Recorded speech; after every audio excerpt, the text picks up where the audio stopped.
walang himala sa Kanya. Yung hiling ka sa Diyos, Lord, paspasan mo ko, Lord, bigyan mo ang katalinuhan. Yun, maging dumating ang katalinuhan, yun ang himala. Binigay sa iyo ng Diyos. Tandaan ninyo, magtiwala kayo. Ang tunay ng himala siya.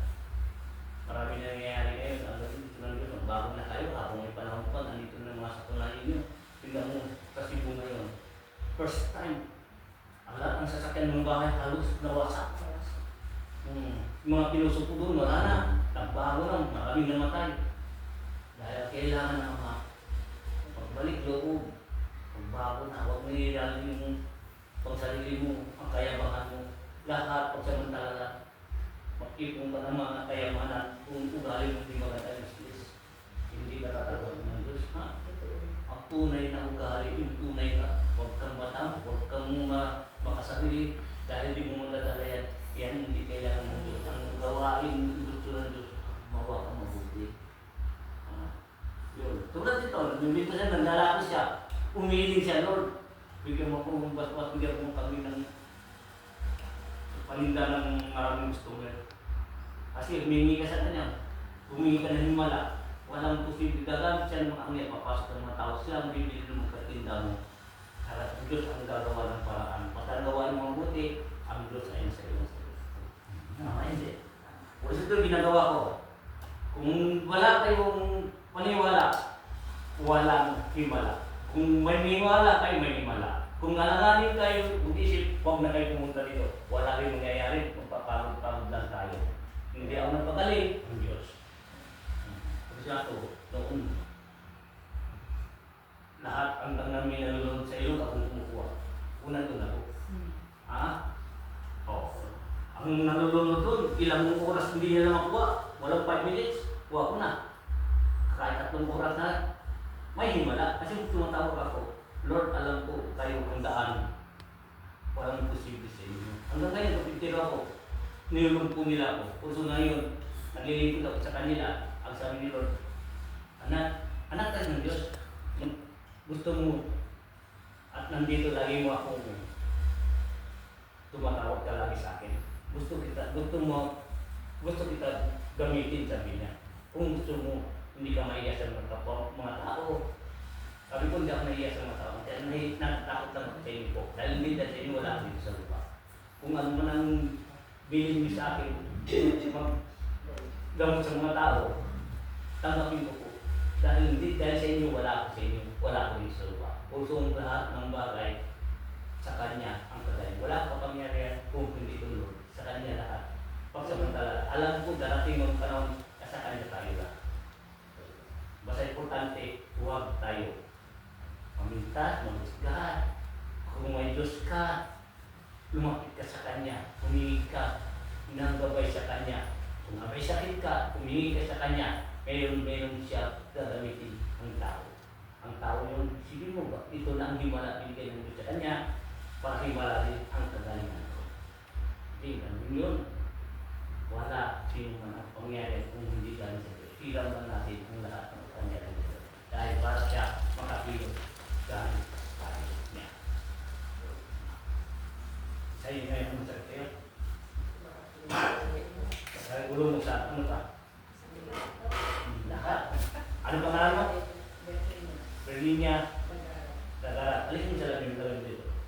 Ibig sabihin mo, lahat ang sakit mo. Ibig sabihin, ulo mo.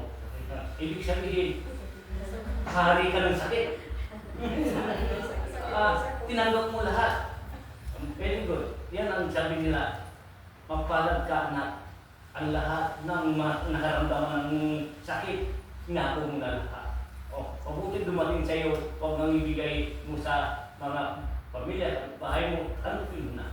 Ngayon, nandito ka, tanggalin natin siya sa pangalan ni Jesus. Kasi importante, maniwala ka, may himala. Kung wala ka paniwala, wala himala. At alamanin ka dito, huwag ka na pumunta dito. Dahil wala rin himala, wala rin paniwala, wala ang magagawa.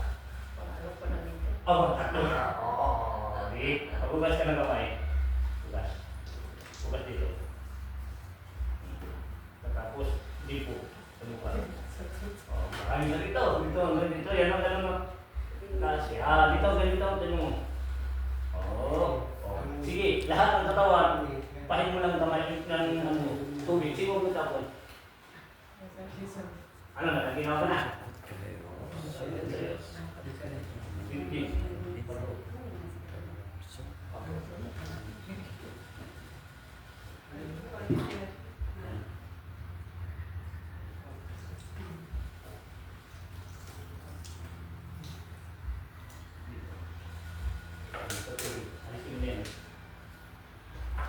Ang sakit. Ibig sabihin ay, may headlock pa kayo. Ay, hindi marami sila. Praise the Lord. Ang lahat naman, ninako mo lahat ng mga nagagawa ng mga iba, kinuha mo na. Bagay, sa pangalan niya, ito lang posible. Bigyan ka ng pinagalan nito.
Ano ito nga ulit?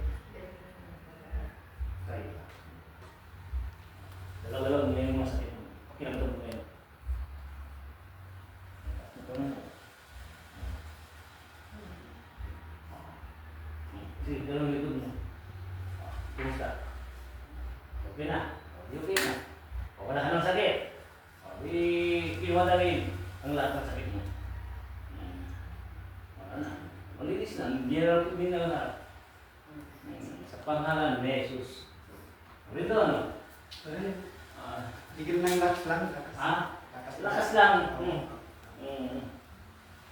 Dahil walang posible kung naniniwala ka sa iyong wala, ang Diyos ay sa iyo sa iyo. Siya ang kapay natin. Siya ang kapay sa atin. Walang iba. Hindi ko akala yung maging ganito ng kita natin.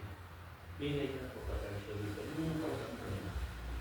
Saan yun? 5,000 yan. Sabi ko, bawasan yung malaki. Pinawag ko. Tapos po kami. May sulat pa rin siya. Pinawag ko sa'yo. Dahil ito dahil ang anak niya, misis niya, pati siya. Lakas din. Nandiyan ka lang.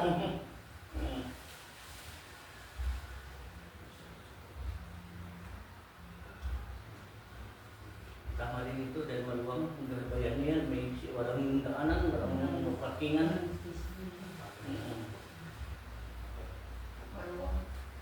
Doon po sa sabi dito. Okay na. Ano yan? Kanina, parang Laga mo na. Oo, nalata. Nalulog. Ayun. Nakuan? Hindi. Hindi ko alam. Ito, ang masakit to siya to. Hindi naman likod niya. Hindi ko nakita. Hindi, okay. Nasira mo. Hindi pa na lang. Kumagana pa eh. Wala na. Oh. Thank you po. God bless po. Shout out po sa 15 eyes natin yan. Sa YouTube, sa TV.